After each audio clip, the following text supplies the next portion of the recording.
Hey man, what going on? What going on, man? We got somebody special in the building, man. Hey, look, bro. I What's up? appreciate you for even pulling up, man, because I've been Already. seeing y'all been in motion and motion and motion and everything that you represent, man. You take your time to come through, pull up, book me or not podcast, Madesolid TV, man. Appreciate you, bro. Already. This your boy Lil Jay on the track from Crime Mob, you You did? did, man. Before we get started, Ellenwood bro. area, River Road, you know what I'm saying? East side, real shit, real east side shit. Oh, we can cuss, right? Yeah, hell yeah, man. Okay, cool. That song's hard. The Ellen area. That song's That's hard. one of my favorites, man. That's one of my Yeah, favorites, you know what I'm saying? That's a song that goddamn represents this city, cause we put the city on. for We sure. had Deion Glover that went to Cedar Grove and he made Yeah, it to the Hawks. You know what I'm fun fact. saying? But he wasn't around, TNT to mine for Ellenwood. So he kind of put Ellenwood on the map, then Crime Mob came. So that's all she wrote after that. Guess what? You know what he just said about Deion Glover? Guess what? He's the next interview. Really? What on everything. I can Look show how you. God work. Bro, Look how God work. that's crazy. Like, I've been The following next, his very career. next interview. That's why Y'all I got want him to make. booked already. Yeah, he's like, let's make it happen. Like, I've been following him since Georgia Tech, and Yeah. I seen that he did go to Cedar Grove, and Yes. people I know from, I know people from that area. They saying like, he had a jersey and he was doing big things Right.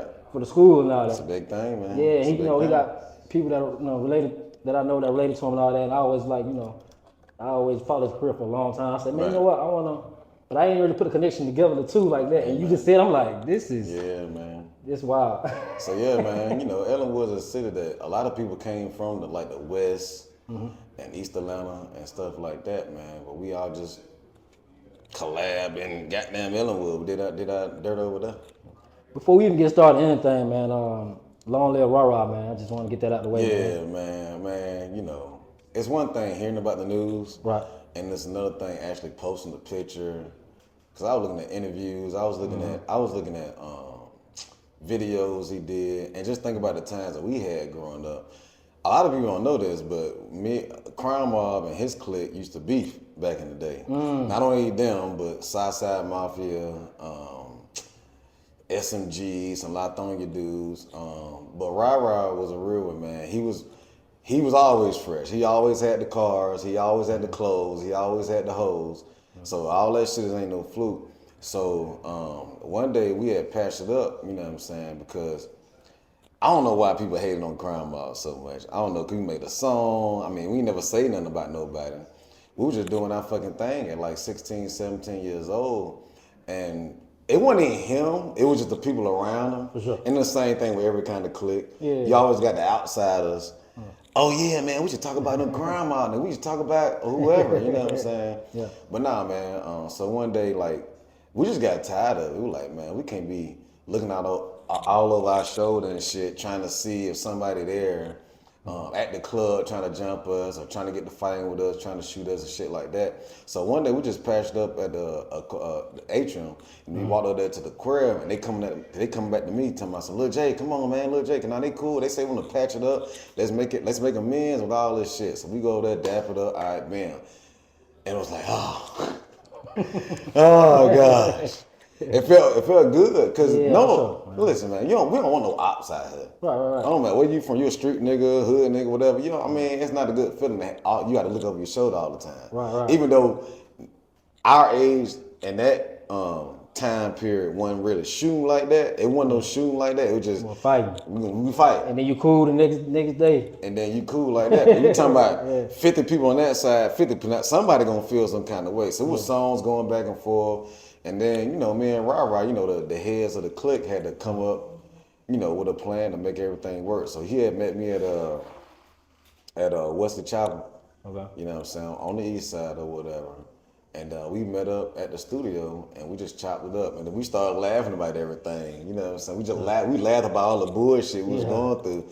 And then probably like a year or 6 months later, we ended up getting signed to Warner Brothers, and he ended up getting signed with with Jermaine. Jermaine, yeah. Jermaine, I'm hot and I'm A bad. lot of people don't know that. But his name was what? Capone or something then first? It was Ra. Well, we signed this deal. Okay. In the hood, he's known as Ra. Ra, But Young C, Young Capone, Yeah. I was John before I was Lil Jay. So you know how people switch up A-lists and stuff like that. Right. You got your industry name and you got your hood name. And that's what it was, man. But rest in peace to him. It really hit me actually posting that picture, man. Like it hit me on the way here, like really. Yeah, man. Shout out to Miss A-Town, who always supported Rah-Rah. And she really put me on the Rah-Rah heavy, man. So, man, shout out to Miss A-Town on that. Let's take it back, bro. man. Let's take it back, man. How far back we going? We gonna go, like, before you was Lil Jay, man. Before I was Lil Jay. Lil Jay. Who was you before you was Lil Jay? I was John in the hood. John in the hood. Yep. At what point did John in the hood know, like, hey, look, man, I'm about to do some music. I'm gonna get into this music. Second grade. I mean, cause I went to all kind of schools, bro. I went to like 7 schools. You know what I'm saying, on the east side, and I just could never see myself graduating. Not disregarding or disrespecting nobody who went to school and college and all that stuff.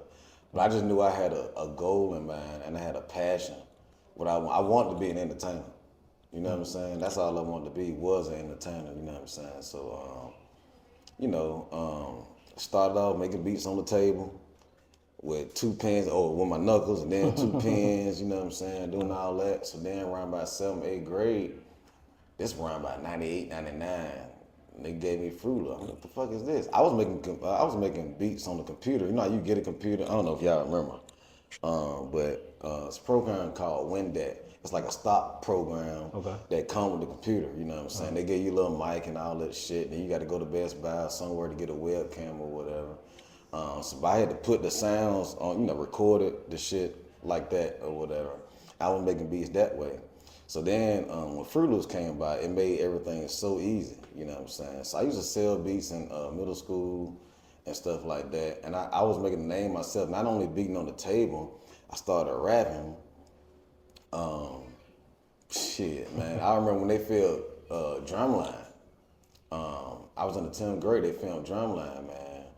And this was a time where, everybody trying to get on. You already had T.I.'s, your Player Flies, your Pastor Troy's, people like that, like making a name for themselves as independent artists. Yeah. You know what I'm saying? So I had to make a name for myself on the underground. We seeing Lil Scrappy, we seeing Trillville, we seeing them doing what they do. For sure. So I had to put in that work. So I became Lil Jay probably 10th grade when now I'm rapping and making the beats. That's when I became Lil Jay. I remember, and even in Rah Click was a dude that did not like me. You know what I'm saying? And our career day when you had a fireman come through, the business guy come through, and he was like, well, everybody can't be a rapper. My op said, hey man, he that one. Straight like that. Yeah. So your first beat, what was your first beat you ever made? First beat I ever made on wax? Yeah.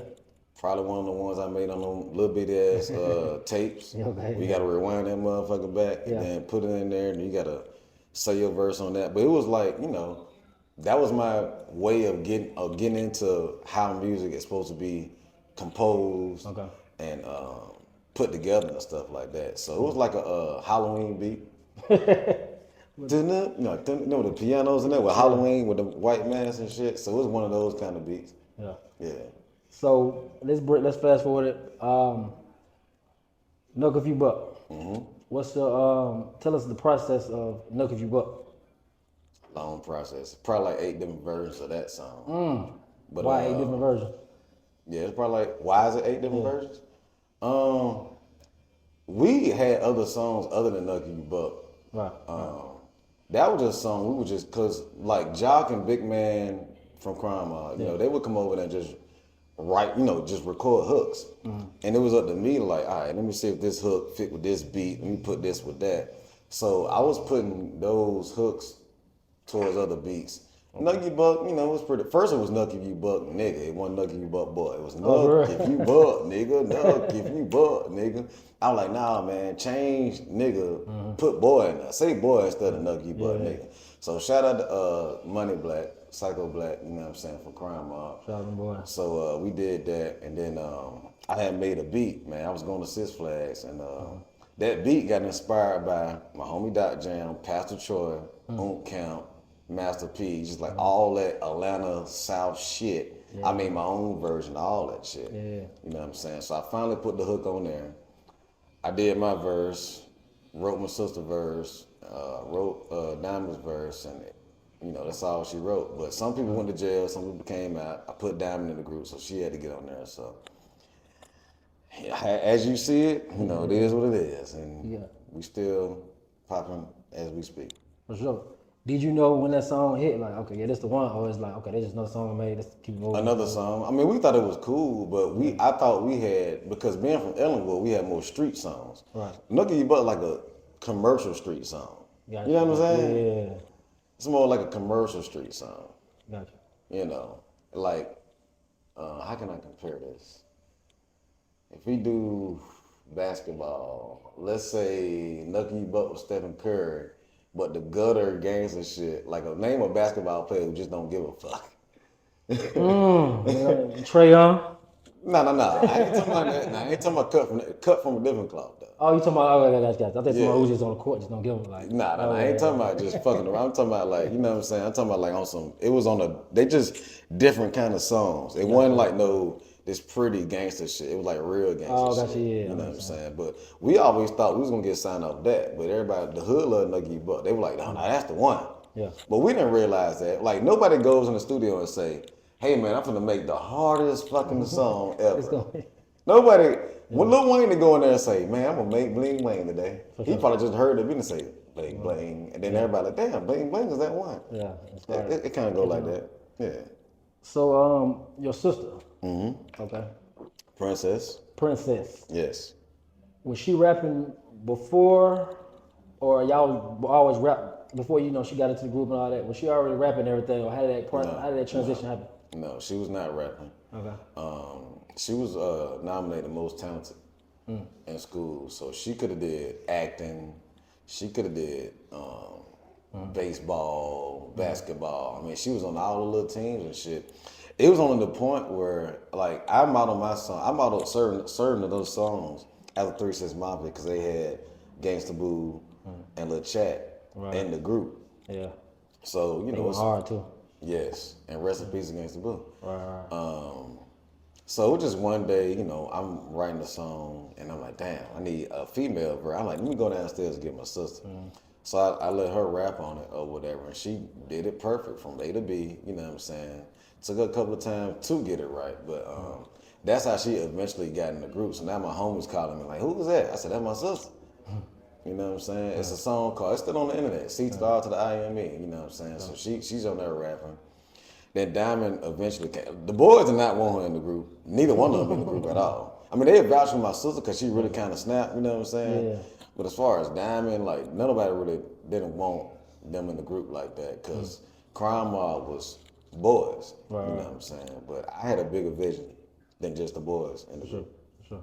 And it worked out too. It worked out. Yeah, because when they come on in the club, hearing their voice. They got the most popular verses on the song. Right. They come on, they be waiting for that love. Yeah, we know, kid. I come in the club, shaking my dreads, all of that. Yeah, but you having that vision, that's solid. Like, okay, no, it's bigger than that. Because I had a model first. Dictator's Mafia was a model. For sure. If it worked for them, it can work for us. For sure. Yes. I just seen her. She was doing an interview. She was telling about some of y'all childhood stuff y'all was doing in school and stuff. Your sister. She was on I think Parlay podcast. And she was saying y'all got into some stuff at school. Yeah.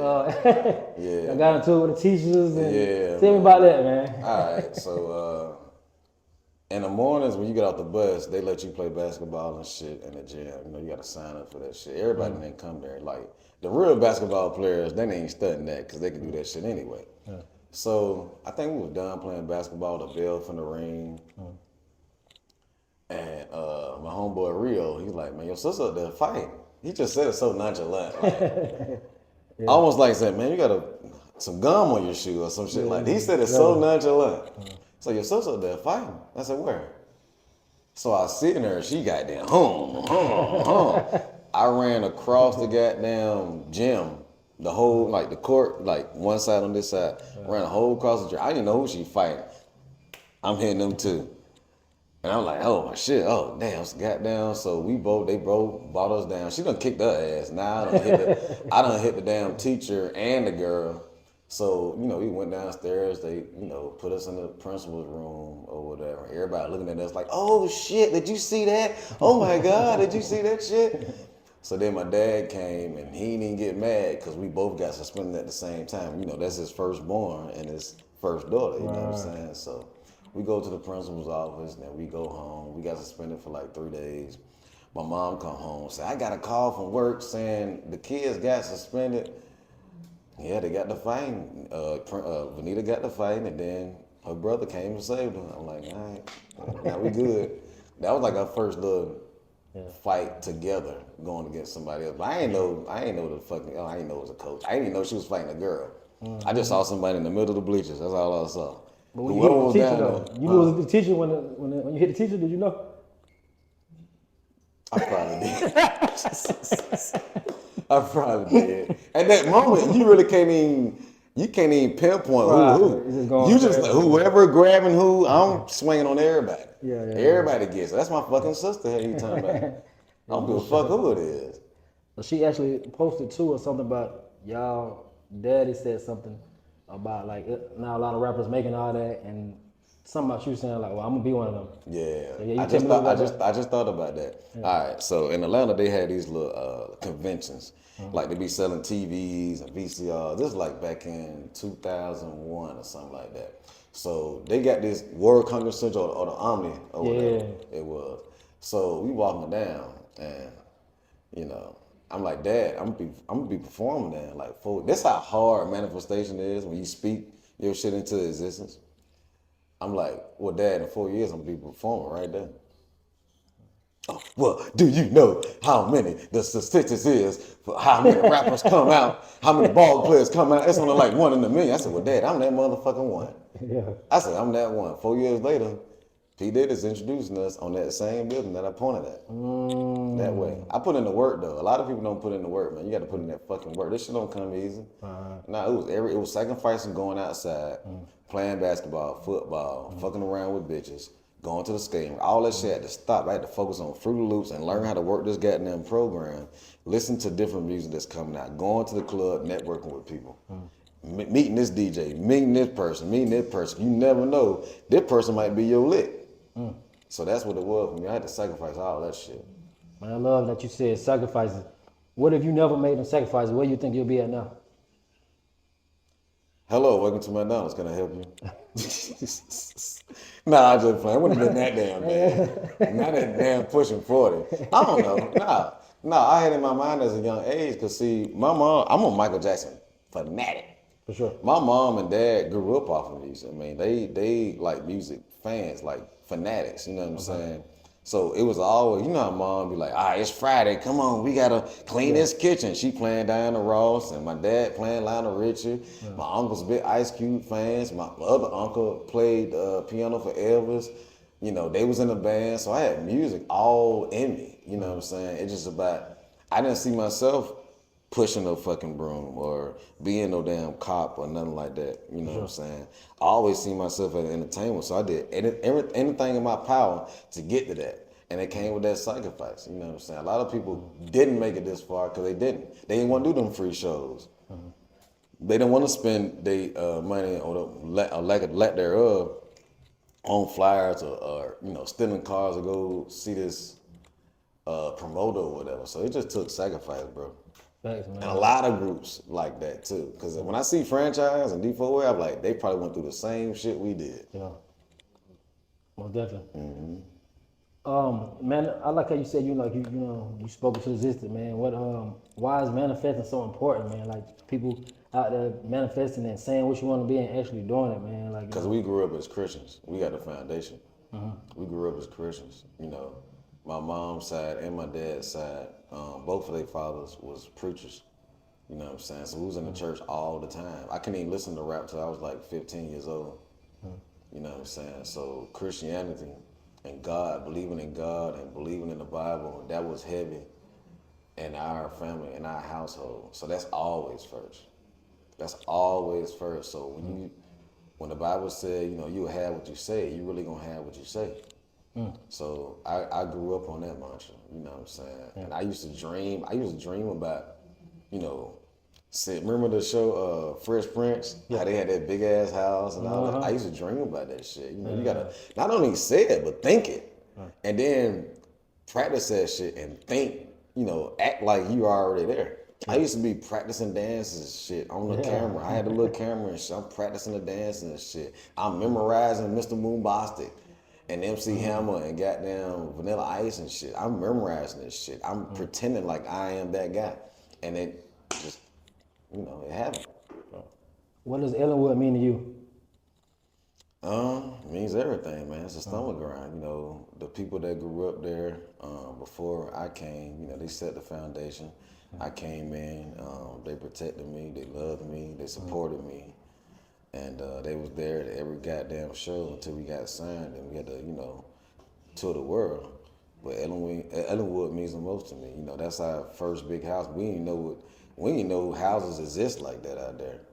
You know, y'all can call it the suburbs, but there was a lot of hood shit going on around there. But I love Ellenwood till I die. I ain't got it tatted or nothing like that on me, but nah, Ellenwood means the most to me. The city of Atlanta means the most to me. Who came up with the name Crime Mob? Like, how the name Crime Mob? Well, man, that's crazy because it falls back to MPG now. Well, what I was told from Killer C that Terrence Brown, who's another member of MPG, shout out to Right again, came up with the group. Because at first, we was a ESEB as far as me and the boys, or me and Killer C. And then we was in like in the 8th or 9th grade, and somebody had a name, a list or whatever. And I guess Killer C chose Crime Mob, and we've been at it ever since. But it fit. This is flow, like. It fit what everybody was doing, because, you know, Crime Mob started really, well, we had the name. It started out as a fucking street gang. Okay. You know, it just turned into some rap shit, you know what I'm saying? You know, the young shit that we was doing, stealing cars, you know, shit like that, robbing. Not me. I just stole one car. I just stole one. Just one. One little hot box. Little hot box, that's it, dog. But I was like, nah. God got something more planned for me than doing this hot shit. As far as beat making, man, who you feel like influenced you the most? Lil Jon. Okay. Lil Jon. The songs that inspired me the most was Pastor Choice, No More Playing GA. Oh yeah. Doc Jams, Psycho with a Rifle. Camps, East Side versus West Side, Rest in Peace, Lil C. And No Limits Soldiers, Part 1 and 2. The phone call. A lot of Camp shit, a lot of Pastor Choice shit, like that helped mold my sound to how I think about Atlanta, cause we didn't have all these commercial niggas that was on back then. You know, all you had was your own camps in the streets, you know, your Sammy Sams, you know, Baby D's, all them guys, man. Your Pastor Choice, your Miracles, guys like that help make me who I am. Cause I like crunk shit. It's all this. It's all that. I'm not, but I had to grow to R&B and shit like that, but my foundation is always crunk. Lil Jon, he was, you know, kind of like the icing on the cake, cause that's what it was back in the day. It wasn't all this pretty shit. You're not standing in the back of the club, having your drink, waiting for a bitch to walk by, so you holler at him. One day. You walk in the club like, I know I'm getting a fight. Oh, we gonna push some bowls, we gonna do this, we gonna do that, you know what I'm saying? But it was all fun. It wasn't about all this shooting and killing, I'm finna kill you. We really just fucking around. Yeah. Yeah. As far as club wise in Atlanta, like when it comes to take it back like crunk, what clubs come to mind to you? Like, okay, this club remind me of that era, that crunk era. The Atrium. It was nothing like the Atrium. Okay. It's really 3. It's the Atrium, the Libra, and the Aquarium. That's how we got to get our rocks off. Passing CDs out, going here and going there. Yeah. But the Atrium was like bigger than all that shit. When you see goddamn 500 people with like white tees and throwback jerseys on, it's nothing like that. And you know everybody in the room, nothing like that. So I would say the Atrium. Atrium. His was prime time. Oh yeah, prime time was cool too. Prime time was cool. But the Atrium for us, I mean, seeing our name on the fucking the little billboard shit, you know, the marquee thing, that was great. I mean, you're 17, 18 years old, like, all that work you put in, like, now, damn, we here. Now we got to go to that next level, and the next level, and the next level. So, yeah. How was the awards, man? Which one? There's a lot of awards. Let me tell you again. How was the BET Awards? BET, man, that was like out of sight, out of mind. Okay. Because before the thing even started, I didn't even know it was gonna be on the stage with Snoop Dogg. Because I don't think that was televised. But it was us, Bow Wow, and Snoop Dogg. Okay. Seeing him, I mean, you talking about 50 years of hip hop. Yeah. You got all these Crips and Bloods out here. I'm like, this the main Crip right here. OG. This the OG. Listen, I'm talking about from the whole blue shit, nigga. I'm talking about the whole thing. The whole outfit looked like a fucking rag, bro. And I was like, wow. We made it this far, and then seeing Bow Wow, of course, you know, they got their connection. But for us to be up there with them, bigger connection. But nah, it was cool, man, seeing everybody, even the interviews we did. I saw Tyrese, I'm like, wow, look at Tyrese. Fast and Furious, motherfucker. They go Jody. Jody from Baby Boy? Yeah. When I first seen him, like, they go Jody.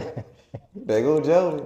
You know what I'm saying? But nah, it was a pleasure, man. Like, being a part of that whole 50-year hip hop thing, man. Like I said, when you're younger, you gotta go. But when you actually fucking do that shit, man, it was fucking amazing, man. It was fucking amazing. Then you got Jeezy, T.I., Master P introducing us, and Terrence J up there. Oh yeah, we got Karma. I'm like, well, goddamn. Yeah. We got three kings up here. For sure. Imagine Magic Johnson, Kobe, and Jordan introducing you. I feel good. What? Man, nah, it was real. Nah, but see, this past 2 months, man, it's been a pleasure. We got an award from the city of Atlanta. Oh yeah, with the mayor of the event. Then we had 2 days later, we did birthday bash, and then that next week we did Lakewood. we did the BET Awards. BET, okay. But everything been popping. We done like 2 shows a tip. Like now we. So I feel like I'm an Illuminati, but I'm not. Mama made it. Mama, I made it. I'm telling you. Man, every interview I always ask this question, man. One of my favorite questions to ask. If you could sit in the room with your younger self right now, just like, say I move right now, your younger self just walk in now, he sit down, y'all just have a conversation. What would y'all talk about? Females. Okay. Finances. And drugs. Okay. Well, not can I say weed? Weed. Not is weed a drug or is just natural? When people hear drugs, they think like pills, cocaine. Like nah. Some people do. Some people do. But nah. If I could talk to my older self, my dad asked me this shit all the time. What would you change? I probably stayed with them, him and my mom, for probably like 4 or 5 more years. Okay. Save up. Yeah, for sure. Have some more knowledge of the business aspect of it. Okay. Of the music game. And more knowledge of these females. I ain't get caught up by none. I don't want to say I wasted time with them, but it was a learning lesson at the end of the day. Yeah, no, definitely. Ain't none of them hoes took my money. I probably spent a lot of money. Yeah. And I ain't got no baby by none of these thoughts out here. So, you know, that's the only thing I tell you. Other than that, keep it going, dog. That way. So, okay, you told me how you would talk to your younger self. What if somebody else, an up-and-coming person, an up-and-coming beat maker, man, just want to do it, like, man, give them some advice right now, like, you can give them, because you done been through the game, ups and downs, and know everything in the game. What would you give advice to the up-and-coming beat maker, man? It's a great question. First, learn the business. Second of all, be different from everybody else. Because everybody got one of them tight YouTube beats, and everybody sound the same. Have your own sound. There's a difference. It's a reason why Pharrell and Timbaland and Kanye and Dr. Dre probably premiered too, like 4 or 5 like hottest or legendary producers for like 30 years, 20 or 30 years. They got their own sound.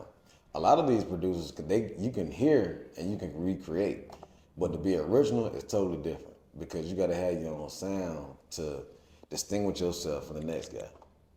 You got 14 years old can do the same fucking thing. You know what I'm saying? But to have longevity in this game, you got to be different. Yeah. You know what I'm saying? You got to.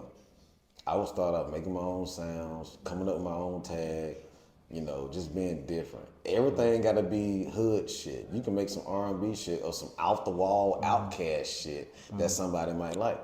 Put your own little twist to it. It's one thing being inspired by somebody. All right, put that in your mental. Now make your own little twist to it. Same thing Kobe had to do. Yeah, He Jordan. learned from Jordan. He learned from all these guys. Jordan had to do the same thing, but he put their own twist to it. You know what I'm saying? So that's all it is at the end of the day. Learn from your peers and the people that came before you, and respect the people that came before you too. And then just put your own twist to it. Be original, and get that business right. For sure, man. What's next for Lil Jay, man? Next for Lil Jay, we got a tour coming up. We gonna see if we can get this Crime Mob 3 out. But Let's get it, man. But I got 4 other members to talk to about that with. We got a lot of logistics to go through. With this social media age, we don't have it locked in how we gonna distribute the music or if we gonna get a deal or not. We got a lot of people that still want to be in the mix, so we just weighing our options right now. But the sky's the limit. We still winning, man. For sure. You know what I'm saying? Keep going, man. Hope we get it. Matter of fact, nah. You remember how you manifested a long time ago? Yeah. Let manifest again. But you know what? Sometimes you gotta know when to tap out too now. Sometimes that can be our lasting legacy. You know what I'm saying? I'm not trying to force something that ain't meant to be. Organically, You got new people coming. Right. I remember when Drake was coming and they was asking Diddy about this album. Like, yeah, the album already came out, but you got your Drakes coming in, your Nicki Minaj coming. New Crophead came in. Okay. And the Thug came in, and Future came in, and all these other guys came in. I don't want to be one of these old guys, old rappers, 'cause I'm pushing 40. You know, we started this shit when I was 16, 17 years old, but I don't want to be one of these old guys trying to push out an album, trying to recreate something that happened 20 years ago. We've been in the game for 20 years. For sure. A lot of rappers can't say that. Yeah, longevity. Longevity, baby. You see LeBron out there. He's still going, man. Motivation. How do you feel? How did you feel when you heard Lil Wayne on that the remake of when he jacked Lucky People Up? Felt good, man. I mean, at the time, I mean, he was still coming up. At that time, it mean more to me now than it did then. Yeah. Okay. I mean, more to me now than it did then, because like everybody had some kind of remix or whatever, and I'm still like foggy from that shit. Cause that was probably like a year or 6 months later after it came out. Okay. I was still foggy back then, but it feel better now because it's appreciation of it. Like, damn, he really got on that shit. You really like my shit. Same thing with Jeezy, Jewels, Jim Jones, you know, all those guys. I look back at it now like, damn, we really did that. But the fact that they can look at us now like, now you up here with us. For sure. The CGs and Tip and all them and all those guys. And they recognize us as like up here with them now. We ain't just little kids no more. Y'all still here. That's the best thing. Legendary. All y'all legends in one. Yes. Yeah, speaking of Tip and Jeezy, I was at the book signing Jeezy had last night, and he said the best advice he ever got, one of the best advice he got was from Tip, telling him he can't be in the streets and can't do that. Yeah. What you feel like is your best advice you ever got from someone in the game?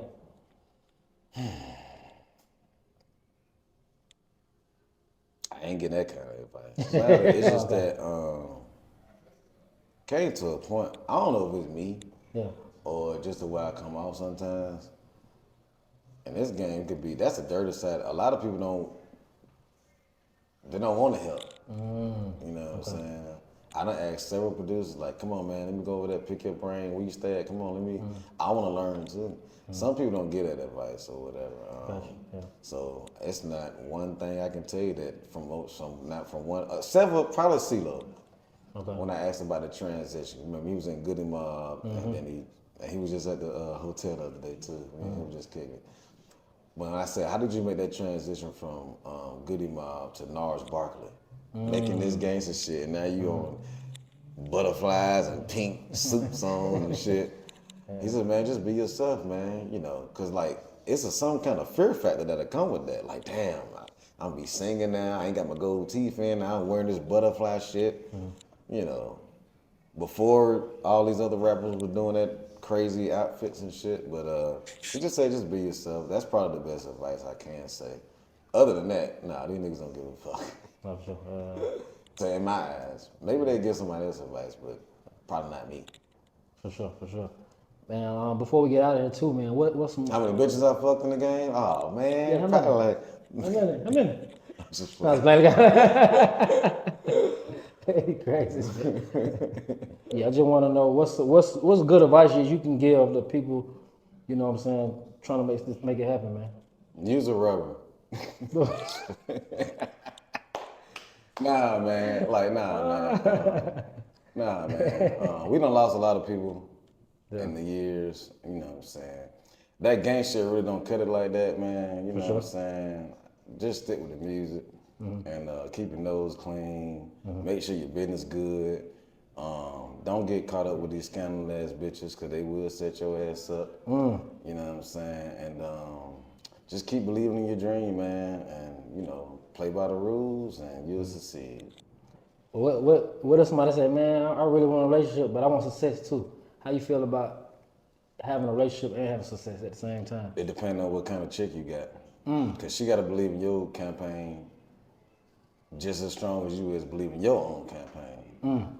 If you got to go to the studio at 12 o'clock or 1 o'clock in the morning, she got to be down with that. You know what I'm saying? She got to support you in everything that she do that you do. If y'all got kids, that's a different situation. If y'all don't got kids and you just got somebody new, but even finding my struggle been trying to find a female that love Jonathan Lewis. That's different from Lil Jay. Okay. You know what I'm saying? Genuine. You want somebody genuine? Yeah, man. And I got one. Okay. You know, I ain't gonna say no names, but What do you mean, a ring?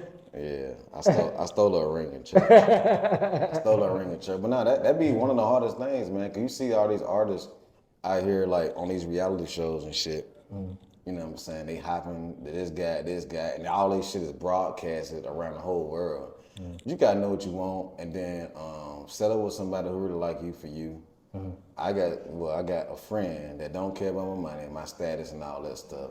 So that'd be a good thing, man. Just find somebody that's genuine that love you for you, and not because your money, not because you know everybody. For sure.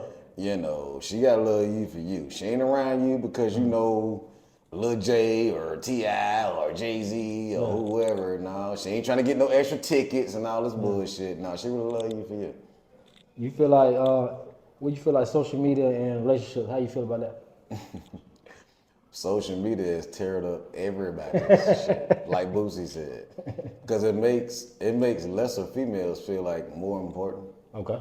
Because you weren't even like that in high school, and everybody knows it. But it's a good platform for you to express yourself. But I'm talking to the females right now. Females will let that social media get that shit to their head so fast. I was just with a chick, and when we was growing, probably 10 years ago. She would get mad if somebody like 14 pictures, 14 likes on one picture, and she'd take it down. Now her mind is her self-conscious, her self-worth is dependent on how many likes she got. It's a high. It's like a high, like, oh shit. She got 100, then she gonna keep doing that. But if she got 14, you know, so that, I mean, but I don't know, man, but it depends on what the guy want and what the girl want. Like, if you want your wife and your kids, like myself, I ain't gonna be doing all the dumb shit, you know what I'm saying, at all. Because I already got a goal in mind. But if I'm single and I'm just fucking around, just showing everybody what I got going on, don't never show your money, don't never show your car, don't never show your house. Don't never do that. Or the hoes you're really fucking, because that shit can get you killed too. I mean, it's a good game from Jay, man. And I ain't listen. I got other players that can tell y'all more game than I can. That's just from my personal experience. For sure. How do you feel about the state of rap music in Atlanta? I love it because, well, I love it from this aspect. I love the Atlanta aspect because we still putting on for the city. Sure. We still putting on for the city. We putting on for the world. Now, the other side, I don't like none of that shit. You know, they tried to cancel me a couple of years ago because I voted for Trump. And now a lot of black people waking up to see what's going on. Like, damn, man, it was kind of better when Trump was in. But I had rappers want to slap me at the next show and all this shit because I voted for Trump. I don't know if it's before Kanye or after Kanye, but I ain't grew up in a certain aspect. I grew up with an open fucking mind, bro. You can't be scared to open up your fucking mind and then really say what you want to say. A lot of people don't want to say what they want to say, because they scared to get counseled, they scared to get ridiculed, they scared to get looked at different. Fuck that. You know what I'm saying? Fuck that shit. Yeah. You know what I'm saying? So yeah, be yourself at the end of the day, man. Like, you know, because we all got different experiences in life. Some people raised with the dad, some people ain't. Some people raised with the mom, some people ain't. Some people grew up voting Democrat, and some people switched to Republican or whatever the fuck it is. But look at the policies. Don't even look at the person. Look at the fucking policies, man. Don't be looking at what your favorite basketball player done said or your favorite rapper done said. Now, nigga, look at the paperwork, look at their website, and see what's going on, and then make a decision. So, so we talked about the state of Atlanta. Take it out of Atlanta, the state of music, period. Demonic. Same thing. Yeah. That's what I said. I said I love what Atlanta doing, but the game as a whole. I mean, you saw. I mean, when you look at the award shows, they pushing like demonic shit, man. Like, and I'm not with that shit because I'm a Christian at the end of the day. And listen, you gotta be strong with your values too, bro. Like, you grew up in the church, or you stay in the church, you love God. All right, now it's gonna come a point where you gotta make that decision whether you're gonna be down with this shit or not, because you know, it's unfortunate that a lot of these rappers die. And I think the rap game, hip hop in general, needs like a union, just like the NFL got. You know what I'm saying? The NBA got a union. Like, we need a commissioner, we need a union. It should be no way a rapper should be dying out here in these streets. We need their own security, and then we got the rap security, taking care of all this shit. You don't see country people going through that shit. Sure. You ain't never seen no country people go through that shit. You ain't never seen a country artist. I gotta take these off for that one. You know, you ain't never seen no country artist go through no shit like Toby Keith is beefing with Garth Brooks. He ain't on Instagram talking about, I'm gonna beat your ass at the next show and all this shit. And he ain't doing all that. They ain't got, when you look at the country musical, they ain't got security just walking around. Ain't nobody running up on them like that. It's only us. We gotta do better as black people and as, you know, as a culture, protect that. It shouldn't we shouldn't have 5 rappers dying every year. Yeah. And most of them by gun violence. Yeah. It shouldn't be like that. At all. We ain't got no OG like, hey bro, you ain't gotta go tonight. Yeah. Fuck that shit going on over there. Stay home, bro. Like, you made your records, you got all this $1 million ice on, now just chill. You know, go with your girl, you know. Yeah. You feel like ego kills a lot of stuff? Well, that's a power of social media. Social media will give you that power to stroke your ego, to make you feel like you're better than what you is, or just to show really what you is. Sure. At the end of the day. But it's up to us to, like, you know, watch our surroundings and like watch who we call our friends. Yeah. Stuff like that. Call whoever we call our partners. Everybody ain't your fucking partner, dog. Person that probably call your partner, he probably the main one scoping. That way. Yeah, for sure. He probably the main one looking at you, like, this nigga got $50,000. He gave me $20 the other day. Yeah, man, it be like that sometimes. How do you know when how do you feel like, okay, this person need to be in my circle? And how big a circle should be, like your close circle? The nigga that ain't asking for nothing, that's the nigga you need to stick with. Okay. Yeah. The niggas always asking for something, that's the nigga you need to watch out for. In my world. I don't know about everybody else hood or they circle or whatever. Nigga who ain't asking for nothing, that's the nigga you need to stick with. Sure. So keeping somebody that ain't always just want something from you and that. Cause he got his own shit. For sure. Yeah. He ain't stunting your money. He his own boss. Yeah. He ain't trying to look for you for no fucking handout. He ain't looking for you. Hey bro, come on man, come on. I see you just made 10,000. No. He can look, congratulations bro, good job. That's what he gonna do, good job dog. Shit, I finna go, I can pick up the kids and do this, do that. That'll make you feel some kind of way. All right bro, hey look, matter of fact, tell the wife I said what's up. Hey, hold that. Sure. That for you dog. Yeah. That's how I do. Yeah.